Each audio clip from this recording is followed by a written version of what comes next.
Coming in at number 5 on our organizational value rankings, it's Thomas Chabot, left shot defenseman, a guy who's been overworked to the bone, to the core. But now, is it time for him to spread his wings and put the offense and defense together and be the player that is the only defenseman in World Juniors history to win MVP? Yeah, that's a good callback stat, Ross. I forgot about that one. That's a big deal. And Thomas Chabot had, as far as points go, a pretty good season. Like in 68 games, 11 goals, 30 points for 30 assists for 41 points. And that's his second best year ever. He had 55 points in 2018, 2019. And I really think with Jacob Chikrin coming in here and Jake Sanderson being a part of this, there's no reason why Thomas Chabot can't get back to his career high that he had in 2018, 2019, like I mentioned, because now he's not going to be relied upon as much. He's going to get a more feasible amount of time on ice. Hopefully doesn't get worn down by the end of the season, like we already talked about. And I still think that this is a guy that can get it done on the power play. And with all the weapons the Ottawa Senators have on the power play on both units, whether he's on the top or second power play unit, there's a lot of points to be had. And I think Thomas Chabot he has that smooth skating ability. He has that ability to transition the puck up ice, a good first pass, all those things. And I really think fans, and myself included to an extent, that were a little disappointed with the season last year, you're going to be pleasantly surprised with how he does this upcoming season. As you mentioned, you rattled off the stats, so I'll continue on by saying that Thomas Chabot is 6'2", 196 pounds, 26 years old, really into the prime of his career. He's got 5 years left at $8 million. And I put at the bottom here, he's 24th in games played in Sens history. But big if, he plays a full season this year, he's going to climb all the way up into the top 15. So this is a player who, he's dedicated his career to the Ottawa Senators. And I think that it's easy to have the offensive defenseman as a bit of a whipping boy. We asked Mike Kelly, right? He's like, yeah, all my friends and family in Ottawa, like, they're always asking me about the Sens. Yep. I said, he's the most contentious player, and it's always Thomas Chabot. And I think from the outside, it's a lot easier to understand the value that he brings. Whereas, yeah, there's some mistakes that need to be cleaned up, but I'm willing to honestly say that a bunch of those mistakes are because he's overworked. Now, this stat doesn't just show it all. It's not all on this stat, but I really do think that it's worth pulling up because this might be actually the most ridiculous thing I've ever seen in my entire life. Since the start of the 2019 season, Pilsy, and I'm pulling this up for the people on YouTube because it's that unreal. Since the start of the 2019 season, these are the most ice time in a single game in the NHL. Pilsy, more than half of the top 9 is Thomas Chabot. The second most ice time in a game, the third, the fifth, the 8th, and the 9th. That is unacceptable, and it cannot continue going into this season.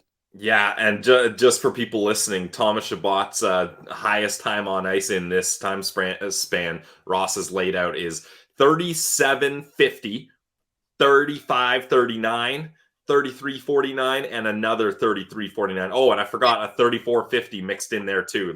That is absolutely wild. And all of these games, Ross, all of them, meaningless. Amazing, right?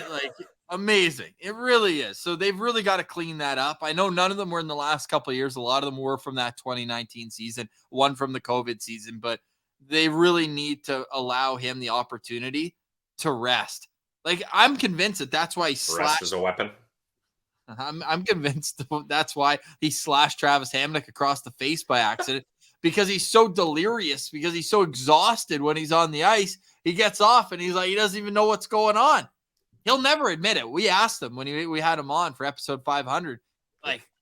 He's just like, no, I always want to play. Yeah, you're a professional athlete. We get that. It's on the coach and the management to understand that it's detrimental to the team to have him playing way too many minutes, way too often. If it happens once a season, sure, but he can't have multiple games over 30 minutes. It's just not good for anybody. Especially Ross, there was times where it's not just multiple games, it's consecutive games where he's playing so many, like half the game. He's on there night after night after night after night, and it's just all losses. And it's meaningless, and it's like, what are we doing here? So I'm glad finally that that's not going to be the case. This decor is arguably the best decor this team has seen in a long time, and I think fans are very relieved that we don't have to have that same narrative of, yeah, Tom Chabot leads the league in time on ice, but why? Last season, Thomas Chabot played more than 27 minutes 14 times. I would like that to be closer to 5. Yeah, 5 would be under 10 for sure. Under 10 for sure. And only, well, I can't see the wins, but only 2 of the losses were overtime. So like a lot of these games were in regulation, which is just, it's just unnecessary. Yeah. It's just unnecessary. So let's clean that up. And I think that one, it'll help with his durability and not being injured.